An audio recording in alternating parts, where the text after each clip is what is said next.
Jai Hind students, today we are starting a new chapter. The topic is your market around us. Chapter number 8 and video part number 1 from 3rd unit civics.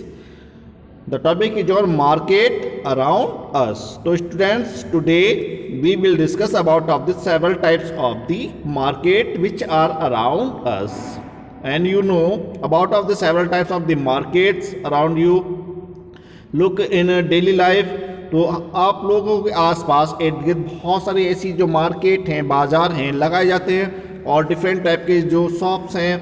And different type के जो goods होती हैं, वस्तुएं होती हैं। आप लोगों को मार्केट से जो डेली लाइफ की हमें यूज़ होने वाली जो चीज़ें होती हैं वो आप लोग मार्केट में जाते हैं और उनको परचेज करते हैं। तो आज जो हम डिस्कस करने वाले हैं about of the market around us, हमारे आसपास इर्द गिर्द किस प्रकार की शॉप्स हैं, डिफरेंट टाइप की शॉप्स जो हमारे डिफरेंट टाइप के जो डेली लाइफ की जो यूज़ में आने वाले जो प्रोडक्ट होते हैं, गुड्स होती हैं, और इसके अलावा हमारी जो भी चीज़ें आवश्यकता जो चीज़ें होती हैं, चाहे वो हमारे वेजिटेबल से संबंधित हो, चाहे वो हमारे ऑर्नामेंट से संबंधित हो, तो डिफरेंट टाइप की जो भी need of the daily our we get from our market. तो market are very important for the human beings, मानवता के लिए सबसे ज़्यादा इम्पोर्टेंट होती हैं। तो अभी क्या था, हमारा ओल्ड सिस्टम था, प्राचीन काल सिस्टम था, तो उसमें क्या होता थे, हमारे हाट वाट जिसको हम कहते थे, तो हाट वाट में क्या होता था, तो जो भी हमारी डेली लाइफ की जो ज़रूरत की जो चीज़ें होती हैं थी, जैसे हमारे आटा दाल सब्जी से लेकर के हमारे डेली लाइफ की जो ज़रूरत की जो चीज़ें होती थी, तो हम मार्केट से जा कर के परचेज कर लेते थे, खरीद लेते थे। तो डिफरेंट टाइप के ये बाज़ार जो पॉपुलेशन होती है उसके आसपास इर्द गिर्द में शहर हो, सिटी हो, जो गांव होते हैं, कस्बे होते हैं, उनमें हमारे ये हाट बाट लगाए जाते थे। तो प्राचीन काल में सिस्टम हमारा जो शॉपिंग का था, जो परचेजिंग का था, वो हमारा एक बार्टर सिस्टम होता था। यानी कि पहले हमारा प्राचीन काल का जो सिस्टम होता था वो हम बार्टर सिस्टम के नाम से जाना जाता था। बार्टर यानी कि उसमें हमारा वस्तु के बदले वस्तु खरीदी ली जाती थी, एक्सचेंज की जाती थी। तो डिफरेंट टाइप की मार्केट होती हैं बाज़ार में, तो डिफरेंट टाइप की हमारे जो गुड्स होती हैं, वस्तुएं होती हैं, वो मार्केट में हमें मिलती हैं। तो शॉप्स इन द नेबरहुड जो मार्केट होती हैं हमारे आसपास की इर्द गिर्द की, तो बड़े स्तर की shops mall at the present time बहुत सारी इतनी बड़ी मार्केट्स हो चुकी हैं, इतनी बड़ी शॉप्स मॉल खोली जा चुकी हैं, जहाँ पर हमारी डेली लाइफ की जो ज़रूरत की जो चीज़ें होती हैं, चाहे वो कपड़े हो, वस्त्र हों, चाहे वो हमारे फ्रूट्स हों, वेजिटेबल्स हों, और चाहे हमारे जो भी डेली लाइफ में चीज़ यूज होने वाली हैं, वो सब चीज़ें हमारे आसपास इर्द गिर्द जो मार्केट बनाई गई हैं उन सब से अवेलेबल हो जाती हैं। तो this shops are near our house और we can go there on any day of the week, यानी कि सप्ताह में एक दिन या जो भी हमारे आसपास में जो एरिया होता है वहाँ पर ही हमारे घर के आसपास, चाहे हमारे सिटी के आसपास हो, कहीं भी ये हमारे मार्केट या शॉप्स लगी होती हैं। And they have a variety of goods that include our every we needs, यानी कि ये इनके पास बहुत सारी ऐसी चीज़ें होती हैं मार्केट में जो हमारी डेली लाइफ में जो हमें या हमारे हर एक व्यक्ति की ज़रूरत की जो चीज़ें होती हैं वो यहाँ पर मिलती हैं, ये अवेलेबल होती हैं। And the buyers and the shopkeepers generally know each other, so this can provide goods on credit etceteras, यानी कि हमारे जो क्रेता और विक्रेता होते हैं, खरीदार होते हैं और जो विक्रेता होते हैं, वो जनरल रूप से आपस में यहाँ पर एक दूसरे को जानते हैं और अपनी ज़रूरत की जो चीज़ें होती हैं, वस्तुएं होती हैं, वो लेन देन करते हैं। तो लेट्स स्टार्ट टॉपिक आज हमारा जो है मार्केट अराउंड अस। तो इस टॉपिक में आज हम जो डिस्कस करने वाले हैं about of the types of market, method of the retail and marketing, hawkers, petty shopkeepers, brand outlets, shopping complexes and malls, weekly markets, online shopping, and the customer rights and the duties of consumers. And the last point we will be discuss case study on the chain of the manufacturers and sale of the garments, जो हमारे वस्त्रों के आभूषण की जो जो चीज़ें होती हैं, जरूरत की जो चीज़ें होती हैं, उनके बारे में आज हम इसमें टॉपिक में ये हमारा ऑब्जेक्टिव रहेगा डिस्कस करने का। तो सबसे पहला टॉपिक रहेगा टाइप्स ऑफ मार्केट। तो अब हमारी मार्केट कितने प्रकार की होती हैं। सबसे पहला टॉपिक हमारा आता है मार्केट्स की, जो भी हमारे वस्तुएं होती हैं वो किस प्रकार से होती हैं, क्या हमारी आवश्यकता जो चीज़ें होती हैं, जैसे any product which is the manufacture has chain of supply, यानी कि जो भी हमारा प्रोडक्ट डेली लाइफ में हम लोग यूज़ कर रहे हैं उसका हमारा एक चैन सिस्टम बनाया गया है। चैन सिस्टम यानी कि एक के बाद एक, यानी कि जो नीचे की कमिंग जो जनरेशन जो हमारी स्टेप होते हैं, जैसे एक चैन सिस्टम होता है जोड़ा हुआ आपस में, वो इस प्रकार से बनाया जाता है। यानी कि हमारी प्रोडक्ट को बनाने वाली जो कंपनियां होगी, कंपनियां बहुत सारे ऐसे होलसेलर को पकड़ेंगी जो कि उस गुड्स को सप्लाई करेंगे, मैन्युफैक्चर करेंगे, और इसके अलावा जो होलसेलर होते हैं वो अपने छोटे छोटे ट्रेडर्स को, व्यापारियों को सप्लाई करते हैं, और देन ट्रेडर्स सप्लाई करते हैं हमारे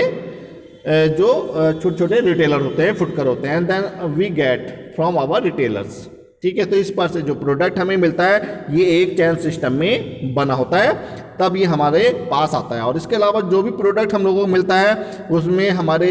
कंपनी के प्रॉफिट से लेकर के जो भी बीच की जो लिंक होते हैं, चाहे वो होलसेलर का प्रॉफिट हो, चाहे वो हमारे रिटेलर का, हमारे ट्रेडर का प्रॉफिट हो, चाहे वो हमारे रिटेल का प्रॉफिट हो, शॉपकीपर का हो, तो इन सब हमारा जो है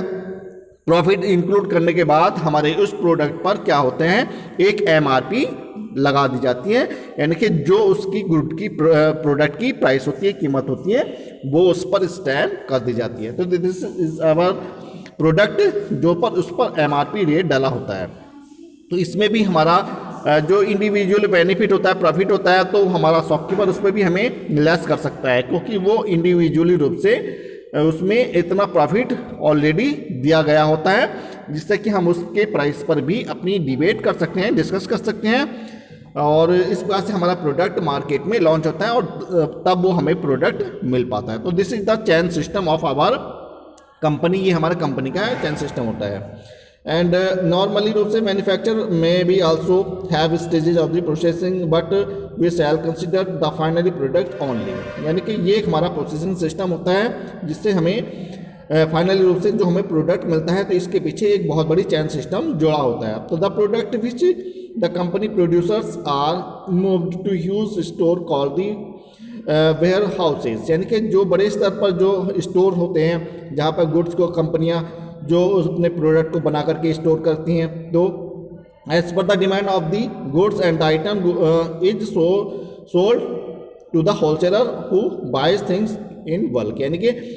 जो हमारे होलसेलर होते हैं, जो संपूर्ण विक्रेता होते हैं, वो हमारे उनकी डिमांड पर, मांग पर हमारी जो कंपनी होती है, जो स्टोर होता है जहाँ पर हमारा जो प्रोडक्ट को स्टोर करके रखा जाता है, वहाँ से उसको फिर सप्लाई कर दिया जाता है। तो एंड कैलकुलेट द, इसमें हमारा जो प्रॉफिट होता है कंपनी का हो चाहे वो सेलर्स का हो, और small quantity of the retailer, यानी कि यहाँ तक कि जो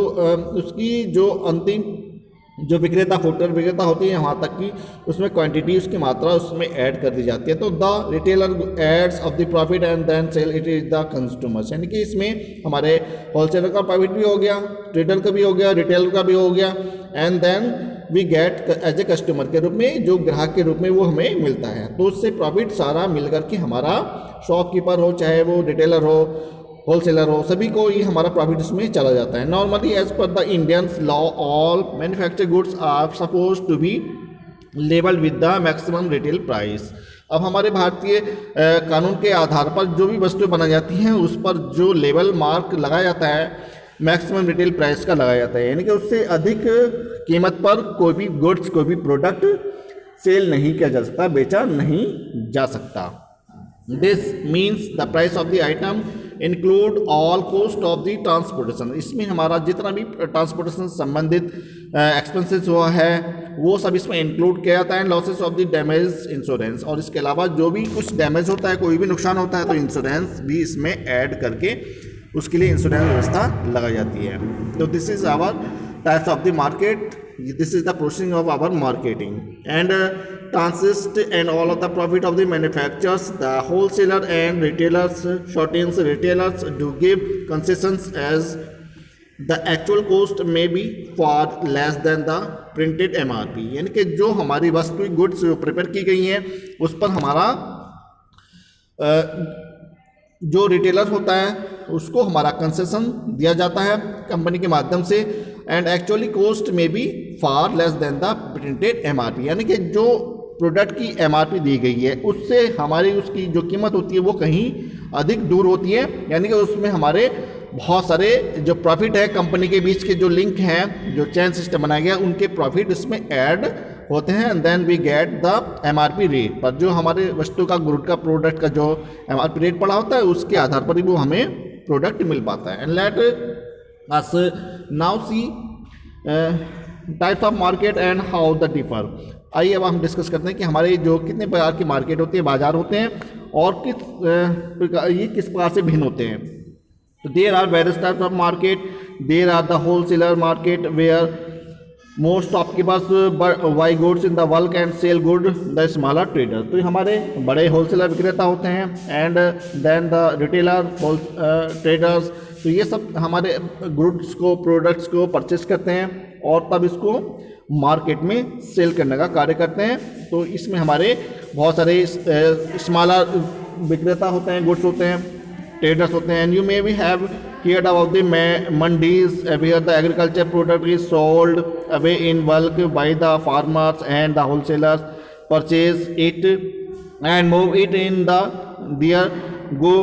godowns or into cold storage। यानी कि जो बड़े होलसेलर जो ट्रेडर होते हैं, जो मंडी जिसको हम मंडी के नाम से जानते हैं, तो वस्तुओं को गुड्स को खरीदते हैं और अपनी जो गोडाउन्स होते हैं या कोल्ड स्टोरेज होते हैं उनमें वहाँ पर स्टोर करके उनको रख लिया जाता है। तो ऐसी हमारी कहलाती हैं mandis. And this is done because it is not possible for the farmer to come down in the market in the cities and sell it his produce to the final customers. तो ऐसा मंडी जो बनाई जाती हैं क्योंकि कस्टमर जो किसान होते हैं, फार्मर होते हैं, जो अपने गुड्स को प्रोडक्ट को बेचते हैं, वो बड़े सिटी में शहरों में आना उनके लिए पॉसिबल नहीं हो पाता। तो जिन कारणों से हमारी ये मंडी जो है ये हेल्ड की जाती हैं, लगाई जाती हैं, एंड स्टोरेज बना जाते हैं। A farmer who produces wheat in the huge quantity, एक किसान जो बड़े स्तर पर अनाज की पैदावारी करता है तो उसको बड़े शहर में, सिटी में उसको सप्लाई करने के लिए उसके पास इतना टाइम नहीं होता है, तो इसलिए हमारी जो मंडियाँ होती हैं वो बनाई जाती हैं जिसमें can not be sell wheat and ultimate the consumer who purchases things in the small quantities, जो बड़े स्तर। And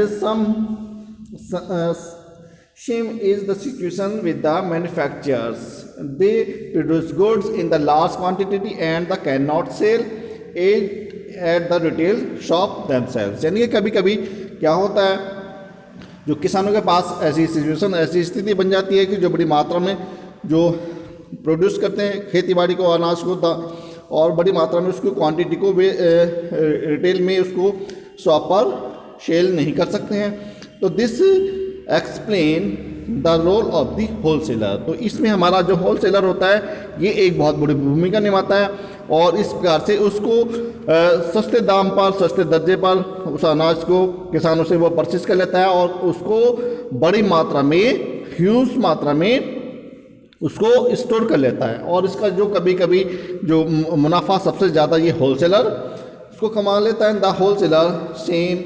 sometimes take advantage of this situation. तो इस कंडीशन में, इस सिचुएशन में हमारा जो होलसेलर होता है वो अपना बहुत बड़ा प्रॉफिट, बहुत बड़ा एडवांटेजेस इसमें ले लेता है। तो ये tons and tons of the food grains comes into the market at one time as the crops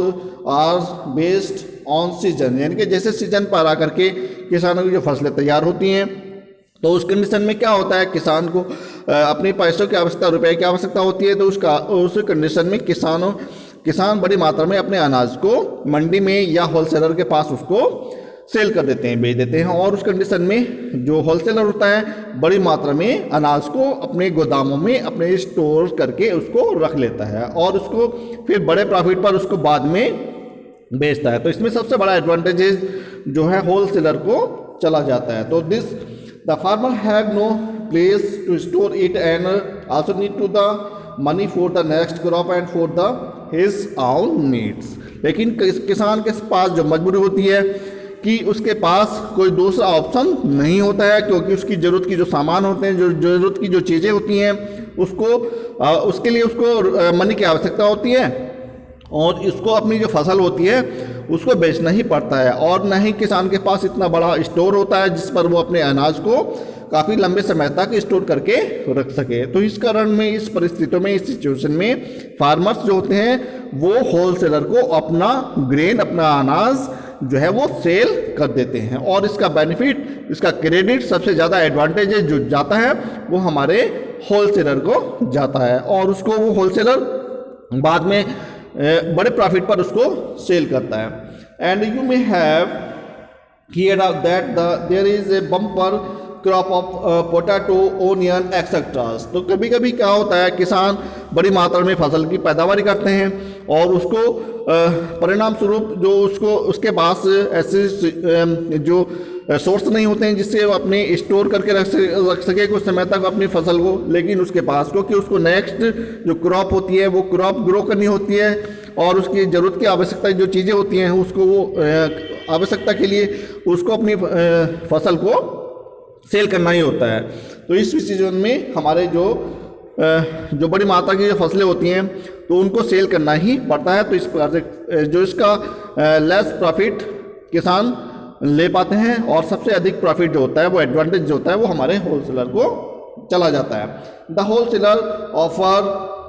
such how price to the farmers that they at a time throw away their produce in the river and ponds. तो कभी कभी क्या होता है, जब बड़ी मात्रा में किसी चीज़ का उत्पादन हो जाता है तो किसान फोर्स होकर के, मजबूर होकर के अपने जो उसने प्रोड्यूस किए हैं, जो चीज़ अनाज बनाया है उसने, उसको कभी कभी नदी में या तालाब में उसको भी फेंकना पड़ जाता है। और जो होलसेलर होते हैं वो उसको अपनी मन मर्जी के तहत उस प्रॉफिट को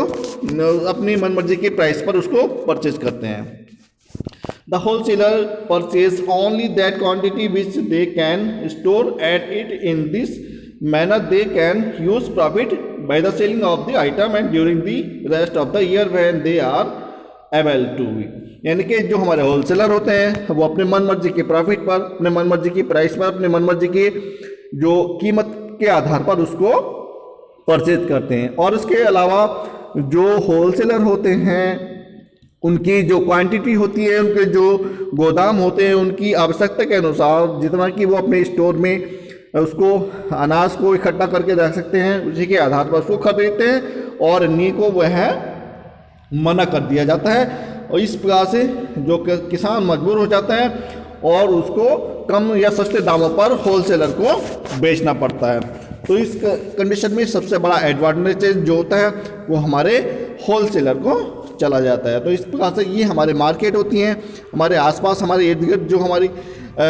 डेली लाइफ की जो ज़रूरत की जो चीज़ें होती हैं, गुड्स होते हैं, सामान होते हैं, उनको परचेज़ करने के लिए हमें अपने मार्केट में, अराउंड में जो भी होता है इसमें आना पड़ता है। तो इस प्रकार से हमारे जो किसान होते हैं वो दिन रात मेहनत करते हैं और उसको जो अपनी सही फसल का जो दाम होता है वो इस सिचुएशन में नहीं मिल पाता है। तो अपने अनाज को बेचने के बाद हमें अपनी जो डेली लाइफ की जो चीज़ें होती हैं वो हमें मार्केट में जा कर के ही सेल हो पाती है, मार्केट से ही मिल पाती है। तो students, in the next video we will discuss about of this more topic and so thank you and have a nice day.